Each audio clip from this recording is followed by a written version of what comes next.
తెలుగు చలనచిత్ర పరిశ్రమ ఖ్యాతిని విశ్వవ్యాప్తం చేసిన సినిమా బాహుబలి.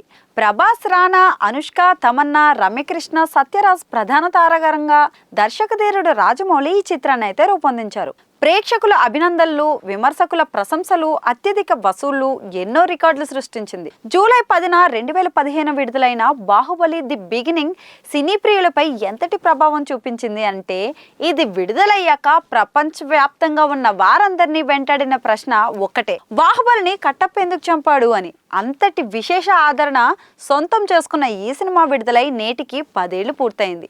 మరి ఈ సందర్భంగా దీనికి సంబంధించిన పలు ఆసక్తికర విశేషాలు, ప్రస్తుతం ఉన్న సినిమాలో బాహుబలి విగ్రహం పైకి లేపిన తర్వాత ఇంటర్వెల్ వస్తుంది.